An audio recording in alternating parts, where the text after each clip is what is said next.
A paz a todas as irmãs e irmãos que estão aqui presentes, os que estão em casa também. E agradeço mais uma vez à igreja pela confiança, ao pastor, né, que nos dá essa oportunidade tão honrosa, né, de expor as Escrituras, de expor a palavra de Deus. Irmãos, o tema da nossa mensagem nessa manhã será o seguinte: se é possível ser puro de coração. Essa é a pergunta. É possível ser puro de coração? E nós vamos estar baseando esse tema em Mateus capítulo 5, versículo 8, depois nós vamos ler outros textos. E aí, durante a leitura e durante a explanação, os irmãos, espero que o Senhor nos conduza a esse entendimento. Se é possível ou não é possível ser puro de coração. É uma exigência bíblica, né? Mas é possível a gente cumprir isso? Se o Senhor pediu, com certeza é possível. Mas por que nós talvez tenhamos tanta dificuldade? Ou onde está o gargalo? Né? Onde que está travando? Né? Então, para iniciar a leitura, né, para darmos seguimento ao tema e à palavra, vamos abrir lá em Mateus capítulo 5, versículo 8, que é uma dos pilares, né, da vida cristã, das bem-aventuranças que Jesus mencionou. Então, lá em Mateus capítulo 5, versículo 8, diz assim: bem-aventurado os limpos de coração, porque verão a Deus. Bem-aventurados os limpos de coração, porque verão a Deus. Agora vamos lá para Salmos 24, e esse mesmo Salmo ele é reforçado no 15, tá? Nós não vamos ler o Salmo 15, mas o Salmo 15 também diz mais ou menos o que nós vamos ler nesse Salmo 24. Então, o Salmo 24, versículo 3 e 4 diz assim: quem pode subir ao monte do Senhor? Quem pode ficar em pé no seu santo lugar? Aí a resposta: aquele que tem as mãos limpas e o coração puro. Aí já começa a seleção, né? Aí já começa a seleção, né? Por isso é importante a gente entender essa ordem do Senhor, essa ordenança do Senhor.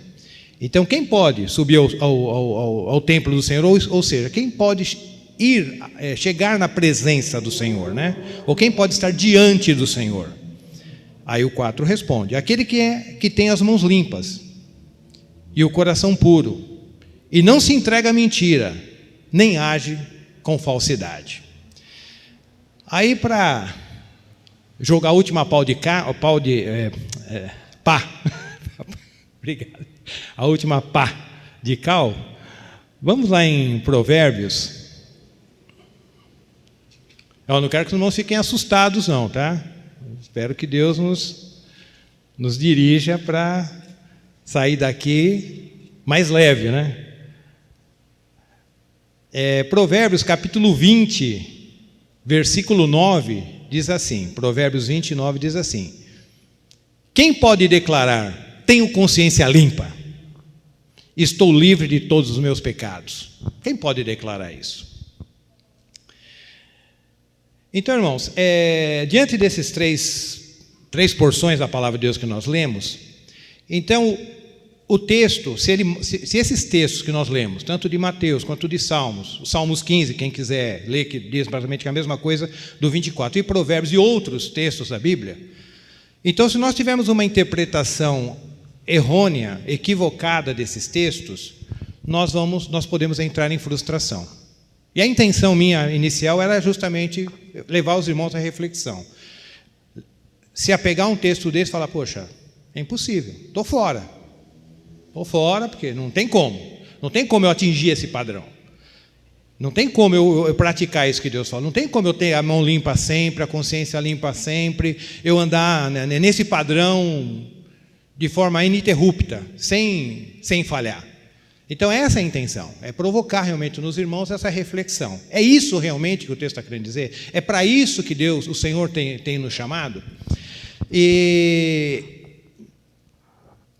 E quando a gente lê os textos, principalmente o Salmo 24, que fala assim, quem pode subir ao monte do Senhor? Aí fala, aquele que é limpo de mão, que é puro de coração, não entrega sua alma à vaidade, nem jura enganosamente, isso está no 15, né, em Salmos 15. Então, a gente dá-se a entender que parece que a salvação, ou a vida, ou para que Deus me aceite na sua presença, parece que Deus está querendo barganhar, né? Parece que Ele está querendo negociar comigo. Quer dizer, eu preciso dar alguma coisa para Deus me retribuir. Parece que Deus está olhando assim, parece que isso não tem nada a ver com graça.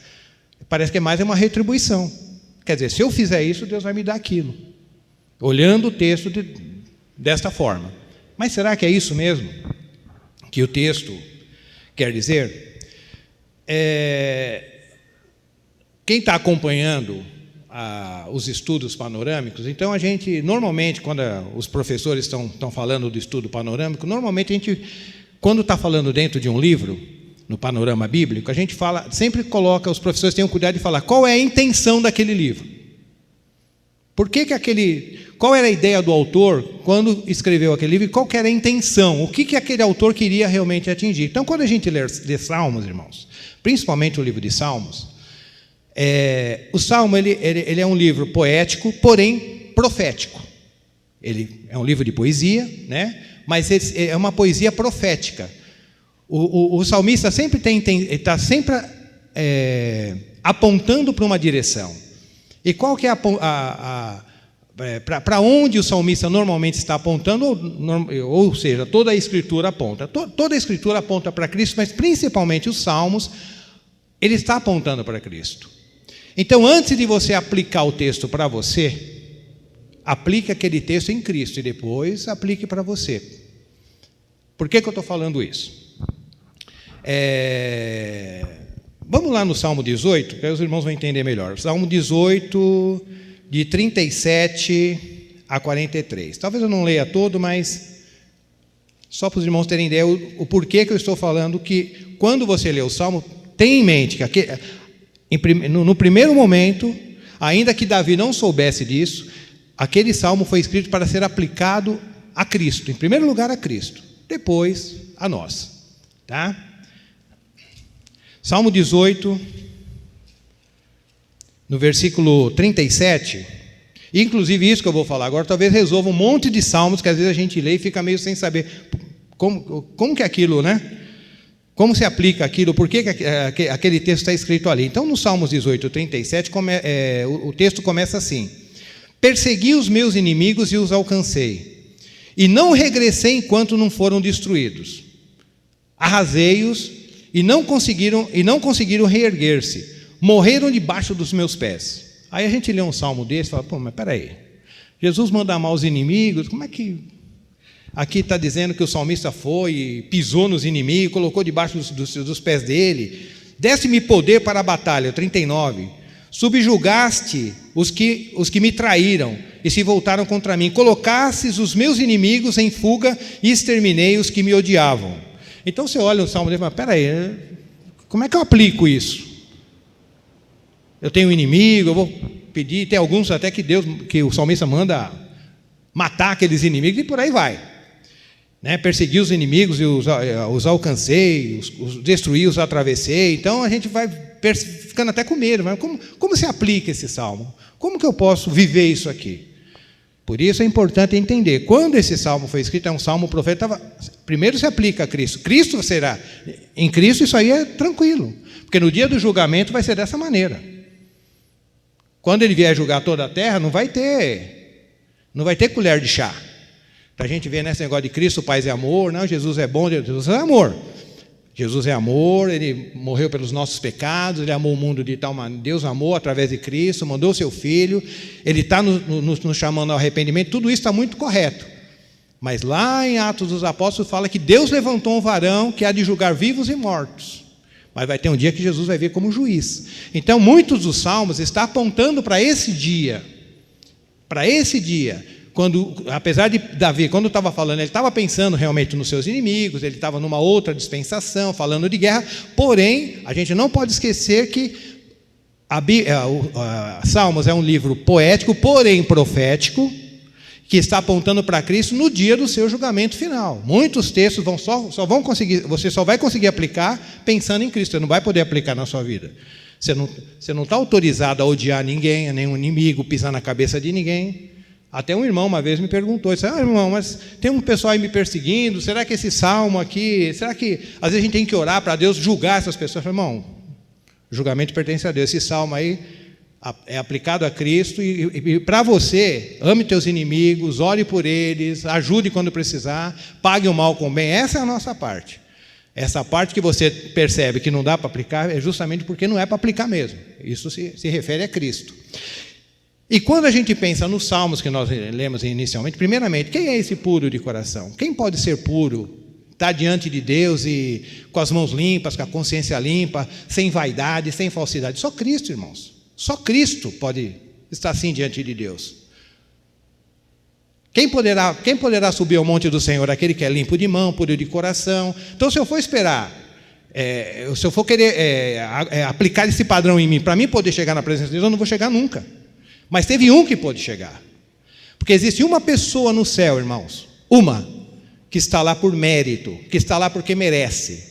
Tem uma pessoa no céu que está lá porque merece, Jesus Cristo, homem. Ele não está lá por misericórdia. Você vai estar lá por misericórdia se você crer. Eu vou estar por misericórdia se eu crer. Mas Cristo não está lá por misericórdia. Jesus está lá por mérito. Jesus está lá porque Ele merece estar lá. Ele está lá porque Ele cumpriu toda a lei. Ele não está lá porque Deus é uma colher de chá. Quando o texto lá do Salmos 24 fala, levantai, ó portas, as vossas cabeças, levantai, ó portais eternos, para que entre o Rei da Glória, ali é uma expressão assim, olha, quem é esse Rei da Glória? Por que nós temos que levantar as portas para esse homem, para esse rei que está chegando? Por que os anjos fizeram essa pergunta ali entre eles? É porque estava chegando alguém ali que merecia estar ali, que merecia entrar em glória no céu, porque ele venceu, como está lá em Apocalipse. O leão da tribo de Judá que venceu, para que pudesse abrir os selos, para que pudesse abrir o livro e desatar os seus selos. Então Jesus está na glória, porque Ele merece. Então esse salmo, primeiramente, quem é limpo de mão, quem é puro de coração, quem pode dizer, como está em Provérbios, quem pode dizer, eu não cometi nenhum pecado? Só Cristo. Só Cristo. Só Cristo pode falar isso. Só Cristo pode estar na presença de Deus por mérito. Só Cristo. E aí o que sobra para nós? A misericórdia. A misericórdia. Então, por que Deus nos recebe? Porque Cristo cumpriu isso por nós. Então eu não preciso mais, eu posso andar de qualquer jeito, Então a gente vai vendo um pouquinho mais para frente. Não é disso que nós estamos falando. Mas essa pureza, tanto nas atitudes como na natureza, só o nosso Senhor Jesus. Eu falo isso para que alivie o coração dos irmãos. Bom, o que é realmente ser submisso a Deus? Ou melhor dizendo, o que é ser realmente limpo de coração? O que Deus quer dizer, isso pensando em nós? O que Ele está esperando de nós nessa questão de ser limpo ou puro de coração? O ser submisso e dependente de Deus, quando Deus fala de submissão e de dependência dEle, Ele não está falando, irmãos, de perfeição absoluta. Ele quer que você... Mas o ser puro para nós é diferente do ser puro, daquilo que Jesus fez. O ser puro para nós, ele está esperando de mim e de você uma dependência absoluta. Ele está esperando de nós uma submissão, sim, absoluta a Ele. Mas não uma vida um andar absolutamente correto na presença dEle. Ele espera de você que você dependa dele de forma absoluta. Isso é ser limpo de coração. Mas não que você tenha uma perfeição absoluta. Porque se você busca essa perfeição absoluta, você pode ter alguns problemas lá na frente. Indo lá para Isaías capítulo 6. Isaías capítulo 6.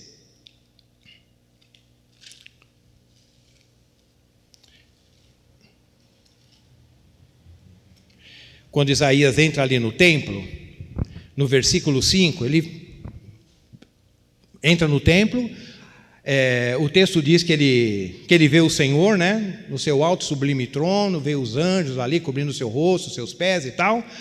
E aí quando ele tem aquela visão espetacular da presença de Deus, então Isaías estava vendo o Senhor. Ele entrou no templo, viu o Senhor, teve a visão do Senhor, né? Ele viu os anjos dizendo santo, santo, santo, e aquela coisa toda. Aí no versículo 5, aí ele diz, olha a expressão de Isaías: então eu bradei, ai de mim, não tenho salvação, porque sou um homem de lábios impuros e vivo no meio de um povo de impuros lábios, e os meus olhos contemplam o Rei, o Senhor dos exércitos. Mas como que Isaías podia se considerar impuro diante de Deus? E ele não estava aqui com falsa humildade, ele estava sendo honesto, ele sabia que ele não era digno de estar tendo aquela visão. Tanto é que ele fala: eu sou um homem de lábios impuros e habito no meio de um povo de impuros lábios, mas meus olhos viram o Senhor. Mas se o texto de Mateus está falando bem-aventurados limpos de coração, porque esses vão ver a Deus. Quem é limpo de coração é que vai ver a Deus, e Isaías está dizendo aqui que ele não estava puro para ver a Deus. Então, por aí a gente já começa a perceber. De que pureza que Deus está esperando de você? O que realmente Deus está exigindo de nós? Essa pureza, essa perfeição absoluta? Porque Isaías está dizendo assim, não era, e tanto não era que veio um anjo depois, pegou uma brasa ali do altar e tocou os seus lábios, para mostrar que realmente ele não era digno de estar vendo aquilo. E por que ele viu? Por causa da misericórdia.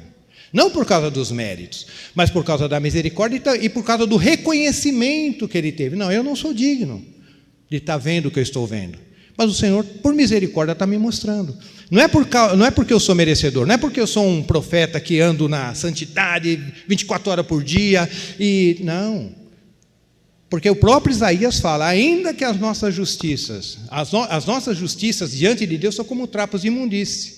Ele reconhece, ainda que eu andasse em perfeição, numa perfeição absoluta, diante de Deus essa perfeição seria como trapo de imundícia, ou seja, aquelas ataduras que envolviam os mortos, seriam panos podres.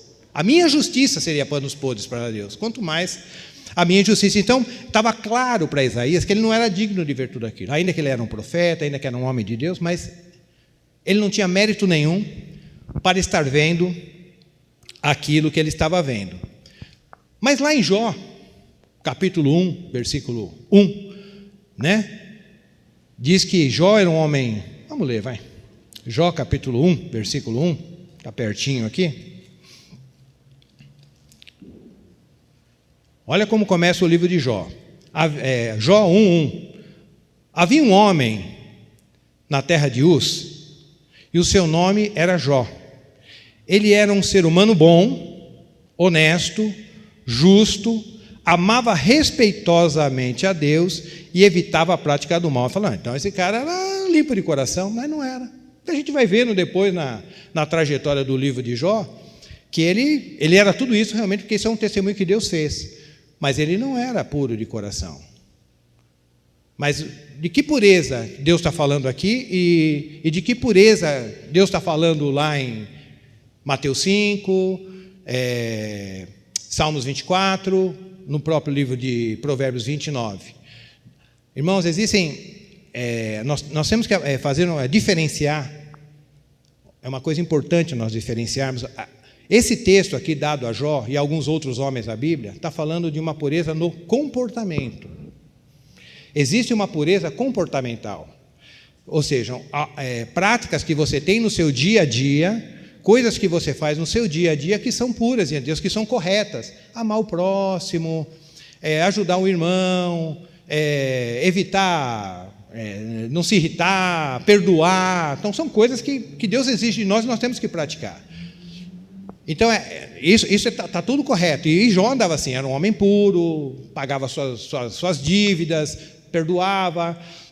Lá em Jó, por exemplo, ele fala que que ele queria entender por que estava acontecendo tudo aquilo com ele. Ele fala, né, olha, se chegar uma pessoa na cidade, a pessoa chegou, não tinha dinheiro para hotel, não tinha dinheiro para se hospedar em lugar nenhum, e eu ficar sabendo que essa pessoa está na cidade e não tem para onde ir, ele não vai dormir na praça.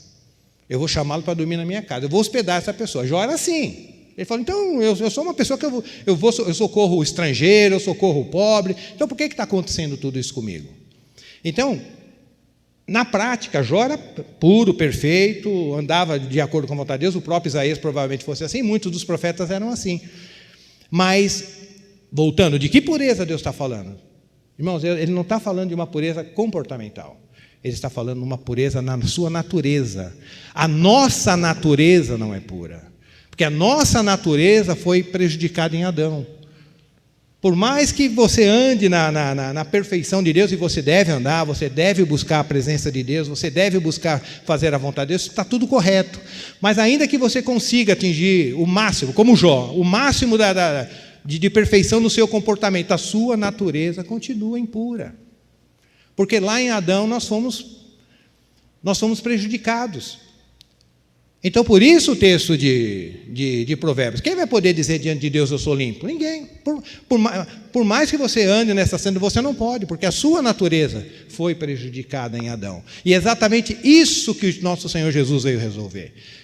Por isso ele teve que andar nessa terra, por isso que ele teve que praticar todos os mandamentos de Deus, para que nós, por causa dele, por causa daquilo que ele cumpriu, pudéssemos desfrutar dessa bem-aventurança. Mas a nossa natureza, irmãos, sempre vai ser impura. A nossa natureza nós nunca vamos resolver. E por que eu posso fazer essa afirmação? É só olhar a nossa experiência. É só olhar, se você busca a vontade de Deus, você busca não ficar irritado. Não, eu não vou mais me irritar quando meu pai falar aquilo para mim. Eu não vou mais me irritar quando meu marido falar isso, quando a minha esposa falar isso. Aí você tenta, faz todo um sacrifício, até consegue. Mas não é uma luta? Olha, quem gosta de mentir, né? Às vezes a gente fala gosta, porque tem pessoas que têm facilidade para um pecado, tem uma fraqueza para um pecado em relação a outra. Tem gente que tem uma fraqueza para a bebida, por exemplo. Eu, por exemplo, a minha família bebeu, muitas das pessoas da minha família bebem, mas eu não tenho nenhuma atração por bebida alcoólica. Mas eu sei que tem pessoas que têm. Mas não beber um pouquinho, beber para até cair. Não consegue se controlar. Tem pessoa que não se consegue se controlar para uma coisa, para mentira, para vaidade. Tem gente que é extremamente vaidoso. Por mais que ele queira se segurar, mas sempre ele deixa escapar. Então ele tem que lutar contra aquilo. Mas por que ele tem que lutar? Porque a natureza nossa não foi mudada, irmãos. Pela misericórdia de Deus, através da nossa conversão, o Espírito Santo em nós vamos mudar no nosso procedimento, mas a natureza continua a mesma. Então, por isso, e se a gente não entende isso, a gente cai às vezes naqueles pensamentos, pastor Danilo. Aí acho que eu não me converti, não. Pastor Oswaldo, acho que eu não me converti, porque eu não consigo vencer esse pecado. Eu não consigo vencer isso, eu não consigo vencer aquilo. Poxa vida, mas tantas vezes eu caio na mesma coisa, tantas vezes eu caio no mesmo erro.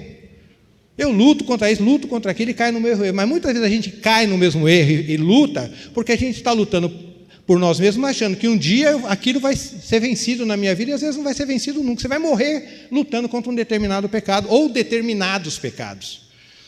Mas como eu venço isso? Como que eu consigo lidar com essa situação? Primeiramente entendendo, a minha natureza ela é incorrigível. Eu não vou conseguir corrigir a minha natureza, eu vou conseguir corrigir o meu procedimento, mas a minha natureza não. Eu posso ser puro no meu andar, mas a minha natureza nunca vai ser pura. Então, Senhor, tem misericórdia de mim. Enquanto eu estiver nesse trajeto, tem misericórdia. Eu sei que tem aquele determinado pecado, é difícil para mim. Eu não consigo vencer. Mas eu dependo do Senhor. Eu sei que aquilo não te agrada, mas por mim mesmo eu não consigo. Mas tem misericórdia de mim. Quando eu me converti, o Senhor me deu do teu Espírito Santo, então me dá o livramento. Aí Deus te dá o livramento hoje. Amanhã o pecado aparece. Vai ter que fazer a mesma oração. Depois de amanhã, a mesma oração. Até morrer, a mesma oração. Você vai ter que conviver com isso. Você vai ter que entender que em algumas coisas na sua vida você vai ter que aprender a lidar com humildade e dependendo de Deus sempre para aquilo. Eu não sei qual é a área da sua vida, eu sei as minhas. Eu não sei as dos irmãos, mas eu sei. Eu tenho claro na minha mente, Senhor, eu tenho essa área aqui que eu sei que eu tenho fraqueza. Então tem misericórdia de mim. Me ajuda. Eu sei que eu posso morrer lutando contra esse pecado, porque a sua palavra diz que existe uma guerra entre a carne e o espírito. Eu posso morrer, mas eu quero morrer vencedor, porque o Senhor vai me dar graça para que eu possa vencer até o último dia esse pecado na minha vida. Então, esse entendimento, irmãos, é importante. Porque se eu não tenho esse entendimento que a minha natureza ela é corrompida e ela é incorrigível, a nossa natureza só vai ser corrigida na glória, quando eu tiver um novo corpo. Só lá que isso vai ser resolvido. Mas aqui, enquanto eu estiver aqui, eu vou ter que estar lutando. A carne vai estar lutando contra o espírito contra a carne. Isso é o normal da vida cristã. Se eu não entender isso, eu vou ler um texto desse e vou falar, não estou qualificado, eu não vou entrar no céu. Eu não sou puro de coração, eu não tenho a minha consciência limpa. Tem um monte de coisa imunda, imoral passando na minha cabeça. Então eu não vou ser puro nunca. Então, larguei, desisti. Mas por causa do entendimento, um entendimento errado. Porque a palavra de Deus nunca nos prometeu isso. E quando ela pergunta isso, Deus fala, eu tenho um padrão. O meu padrão é esse. Mas esse padrão eu sei que vocês não vão conseguir cumprir. Por isso eu mandei meu filho para cumprir esse padrão. Agora cabe a vocês olhar para o meu filho e depender do meu espírito e vivendo dia a dia, tomando a sua cruz dia a dia, para que você vença esse pecado. Eu vou pedir licença ao pastor Danilo para contar uma experiência que uma vez a gente estava conversando com um irmão e o pastor contou e eu achei muito interessante. Tem um irmão que lidava, se eu errar depois eu corrijo, tá?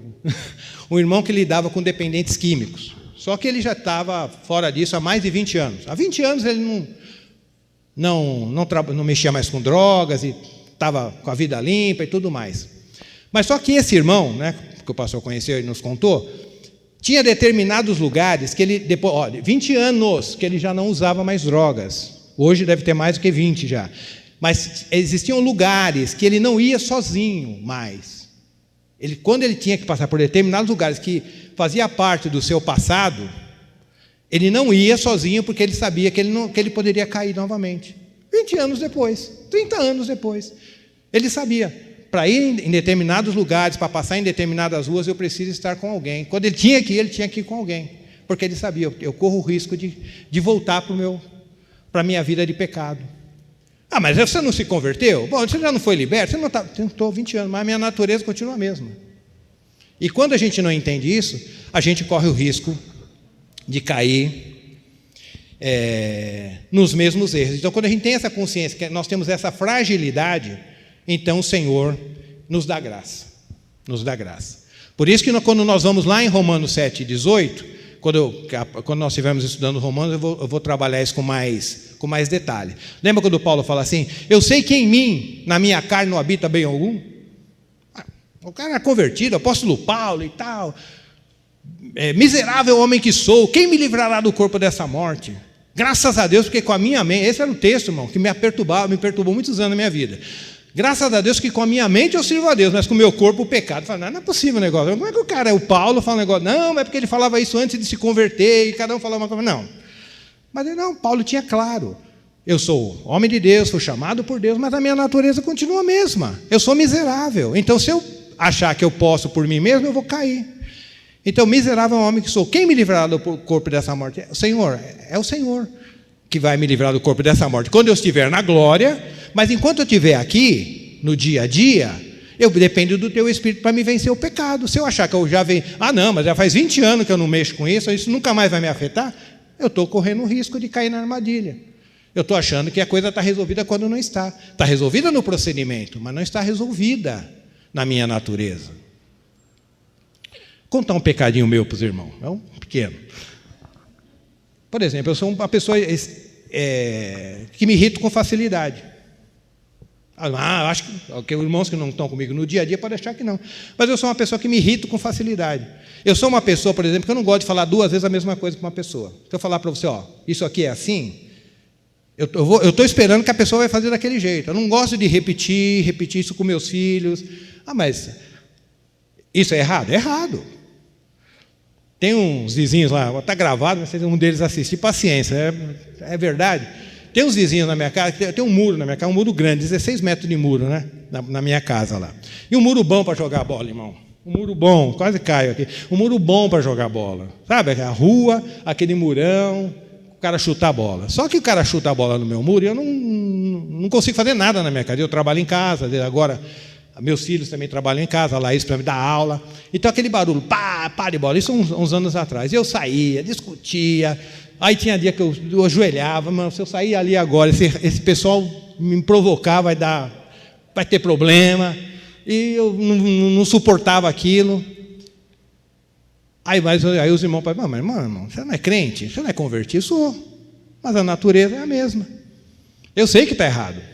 E eu tenho que lutar com isso, irmão pastor Valnir. Se o pastor tiver um remedinho melhor, aí pode me passar. Porque é bom, eu aceito de coração. Mas eu sei que eu vou ter que lidar com isso. Com essa minha irritação. Porque eu já falei várias e várias vezes, até liguei para a polícia algumas vezes, para que de madrugada o pessoal fica ali na porta da minha casa, falando alto, com música alta. Tudo isso aí eu já fiz. Mas eu sei que é um tratamento de Deus. Aí eu ficava pensando, Senhor, me dá graça, me dá aquela unção para mim, que essas coisas não me incomodar. Aí Deus, não. Aí que os caras ficavam até mais tarde, mano. Aí eu via que tem algum problema. O problema é a minha natureza, eu entendi.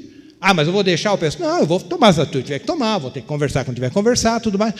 E às vezes eu vou me irritar mesmo, mas eu sei, Senhor, me dê a tua graça, que eu não passe do limite, que eu não envergonhe seu nome. Eu sei que tem esse risco, mas eu tenho que resolver o problema e ao mesmo tempo eu não posso envergonhar a ti. Então, e o que é isso aí? O que a Bíblia chama isso? A luta da carne contra o espírito. É esse dilema que a gente vai viver o resto da vida. Tem hora que eles dão, acho que Deus pela sua misericórdia, eles dão uma maneirada lá, mas de repente volta, e de repente eu vejo que aquela irritação volta no meu coração, mas eu sei, Senhor, eu sei que a minha natureza é assim, mas tem misericórdia de mim. Então vou falar esse pecado, irmão, não vou ficar também. e quando a gente entende, irmãos, essa diferença da pureza no procedimento e da pureza na natureza, quando a gente sabe fazer essa distinção, então a gente sai dessa frustração. É lógico que entristece, poxa, me irritei de novo, poxa, eu tenho, por exemplo, uma pessoa que tem dificuldade de perdoar, irmão. Tem gente que é fácil perdoar. O cara fez um monte de coisa, daqui 5 minutos, beleza, nem estou lembrando mais disso, mas tem gente que não, é o resto da vida. O cara pediu perdão e quando pede perdão, ele perdoa e faz de novo, aí pronto, fala, não vou confiar mais. Então tem pessoas que têm essa dificuldade, por exemplo, no perdão. Entendeu? Mas e aí, como é que faz? Não sou convertido? Não. Senhor, eu reconheço que eu tenho essa fraqueza. Eu não consigo perdoar. Eu sou uma pessoa que guarda mágoa, ressentimento no coração. Por mais que eu queira, então, para de lutar por você e fala, Senhor, tem misericórdia de mim, me ajuda nisso aí. Eu quero aprender a perdoar. Eu quero ter facilidade de perdoar. Eu sei que o problema vai voltar, eu vou perdoar essa pessoa, ela vai fazer de novo, vou perdoar essa pessoa, mas vai ter um outro que vai fazer um negócio, meu chefe, meu não sei o quê. Mas eu quero, Senhor, ter esse coração maleável, esse coração perdoador, que eu não tenho. E eu sei que a minha natureza, se eu depender da minha natureza, eu não vou ter nunca, mas eu sei que pelo teu Espírito, no dia a dia, a cada dia tomando a minha cruz, o Senhor vai me dá isso aí. Porque quando a gente não faz, irmão, essa devida distinção, a gente pode cair num problema sério. Eu vou até tomar uma água agora, que é um problema sério, porque tem gente que quer buscar a pureza a todo custo. Tem irmãos que ele fala, não, eu vou ser perfeito diante de Deus, eu vou ter uma perfeição absoluta. Isso pode criar uma paranoia que pode criar, que muitos irmãos têm. E eu ouvi um relato, numa ocasião, eu já até contei aqui na igreja, mas eu vou repetir, de uma irmã, que os pais dela eram líderes na igreja, tinha uma posição lá alta na igreja, tal, estou dizendo de irmãos exemplo e tal, e tinha essa filha, né? E essa menina, logicamente, foi educada a ter um padrão de vida assim, de santidade na presença de Deus. Só que ela chegou num ponto de achar que ela não podia pecar mais. Ela não podia pecar mais. Porque se ela pecasse é porque ela não era nascida de novo, porque se ela pecasse ela não tinha se convertido realmente, a conversão dela não foi uma conversão sincera, honesta. Então começou a criar esses tipos de coisa na mente da pessoa. Não, mas se eu realmente for uma pessoa convertida, eu não posso cometer isso mais. Eu não posso ter esse tipo de pensamento. Eu não posso ter esse tipo de atitude, porque eu sou convertida. Então a pessoa vai entrando naquela paranoia de querer uma perfeição absoluta. Porque ela não entendeu que ela tem que andar em santidade, sim, mas a natureza dela não vai cooperar. A natureza dela continua a mesma coisa. Ela se converteu a Cristo, mas sabendo que a natureza dela só vai ser resolvida na glória. Enquanto estiver aqui, vai ter aquela naturezinha lutando com você dia e noite. Ela, não, vou me converter, não, vou andar em santidade, vou fazer isso, vou fazer aquilo. Conclusão, se suicidou, se matou. Não aguentou a pressão. O conflito foi tão grande que ela achou, não, eu não sou merecedora de estar na presença de Deus. Eu não consigo atingir esse padrão que Deus exige, de santidade. Então acabou se matando. Então por isso é importante, irmãos. Deus quer que você ande na pureza, na santidade, Ele quer. Mas você tem que entender que você vai conseguir isso pela misericórdia de Deus, através do Espírito Santo dele agindo em você, e você reconhecendo, Senhor, eu não sou nada, eu não consigo, é a sua graça na minha vida, tem misericórdia de mim. Tem misericórdia de mim. Eu sei que por mim mesmo eu não vou conseguir isso jamais. Ainda que eu já tenha conseguido vencer esse pecado 1000 vezes, mas eu sei que eu consegui 1000 vezes porque o Senhor me deu graça. A 1000ª vez eu posso cair, porque eu sei que a minha natureza ela é corrupta, mas o Senhor é o Senhor que tem misericórdia de mim. Indo lá para Lucas capítulo 9, versículo 14, lá tem uma parábola que nos ajuda muito, que pode nos ajudar muito, que é a parábola do fariseu e do publicano. Uma parábola que Jesus contou. E olha como Jesus inicia essa parábola, como nós já aprendemos, né? Às vezes a gente tem que olhar a parábola, por que aquela parábola foi contada. Então, Lucas 18, 9, Jesus começa a parábola dizendo assim, 8, 9 diz assim, para algumas pessoas, Jesus contou essa parábola, né? Para algumas pessoas que confiavam na sua própria justiça e menosprezavam os outros, Jesus contou ainda essa parábola. 2 homens subiram para o templo para orar. Um era fariseu e o outro era publicano. Então Jesus contou essa parábola do fariseu e do publicano para aqueles que confiavam em si mesmo. Eu posso vencer o pecado, eu posso andar em santidade, eu vou agradar a Deus. Confiavam em si mesmo. E por quê? E como eu sei, né, que eu estou confiando em mim mesmo, Júnior? Perguntar para o Júnior. Como que eu sei, Júnior, que eu sei que eu estou confiando em mim mesmo para vencer o pecado? Quando eu fico orgulhoso. É um sinal. Você começou a ficar achando que você é melhor que os outros, é mais santo que os outros, mostra que você não está vencendo o pecado por Deus. Na verdade, você nem vencendo o pecado está, mas na sua cabeça você acha que está. Então, 2 homens subiram para o templo para orar. Um era fariseu e o outro era publicano. E o fariseu orava de si para si mesmo, né? E o fariseu em pé, no versículo 11, né? Irmão, eles subiram para o templo para orar. Não foi para brigar, não é para orar, uma coisa bonita, né? Mas o fato dele estar fazendo uma coisa muito religiosa e santa não significa que a coisa esteja correta, sendo feita de forma correta. O fariseu em pé orava em seu íntimo: Deus, te agradeço porque não sou como os outros homens, roubadores, corruptos, adúlteros, nem mesmo como esse cobrador de impostos que era o publicano. Jejuo 2 vezes por semana, dou o dízimo de tudo quanto ganho. Entretanto, aí a oração do publicano, entretanto o publicano ficou à distância. Ele sequer ousava olhar para o céu, porque ele sabia, eu não sou nada. Mas batendo no peito confessava: ó Deus, sê benevolente para comigo, pois sou pecador. Eu vos asseguro que este homem, ou seja, esse publicano que reconheceu que era pecador, né? Eu vos asseguro que este homem, e não o outro, que era o fariseu, foi para a sua casa justificado diante de Deus.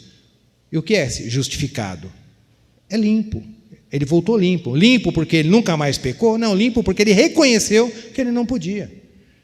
Ele olhava para ele mesmo e falava: eu não tenho condição nenhuma de agradar a Deus. Senhor, então, sê propício a mim, pecado, tem misericórdia de mim. Eu sei que tudo que eu faço para ti te desagrada. Até as coisas certas que eu faço para ti te desagrada. Até as coisas boas que eu faço para ti te desagrada. Mas tem misericórdia de mim, que sou um pecador. E por causa desse reconhecimento, ele desceu justificado, ele desceu limpo, né? E para completar o texto, porquanto todo aquele que se vangloriar ou seja, que acha que pode vencer o pecado por si mesmo, será desprezado. Mas aquele que se humilhar, ou seja, aquele que reconhece que Deus espera dele santidade, mas ele não tem santidade para oferecer, a não ser que Deus tenha misericórdia dele, para que ele possa andar na vontade de Deus dia a dia, não tira da sua cabeça que Deus vai te dar uma unção, irmão, que nunca mais aquele pecado, se Deus fizer isso para você, glória a Deus, aleluia, amém, abraça com as duas mãos, as pernas, amém, mas via de regra, Deus vai te dar graça dia a dia, que nem ele dava o maná lá, pessoal, dia a dia.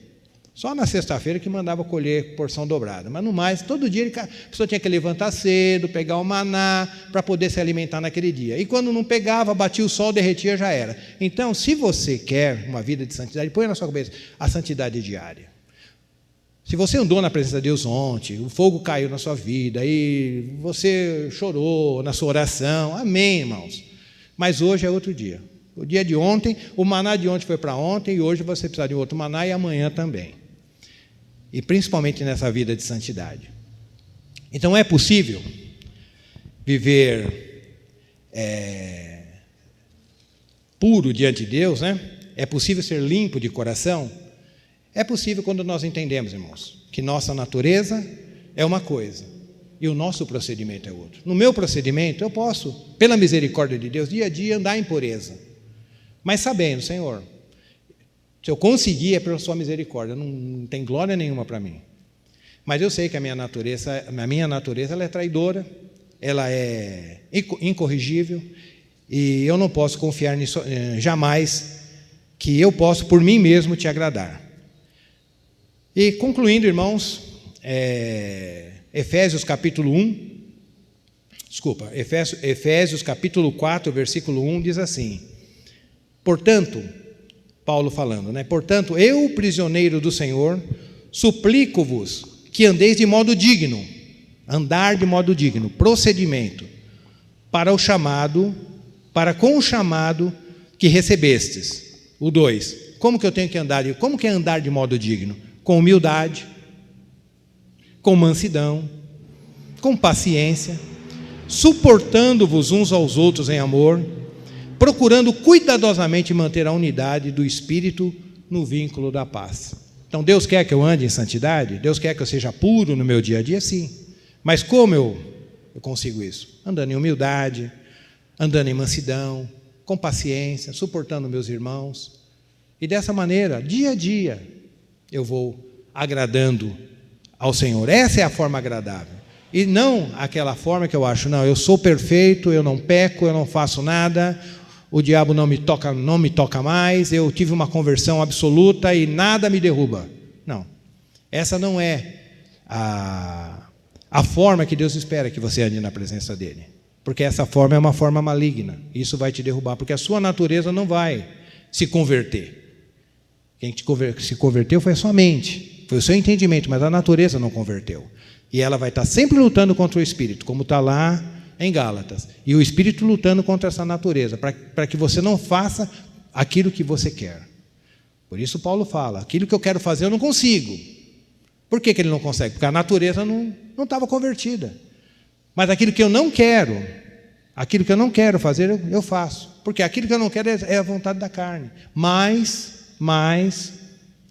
glória a Deus, porque nós temos o Espírito Santo para nos guiar no nosso dia a dia e para nos dar a vitória em Cristo Jesus. Amém, amados? Os irmãos continuam aí? Tudo certinho?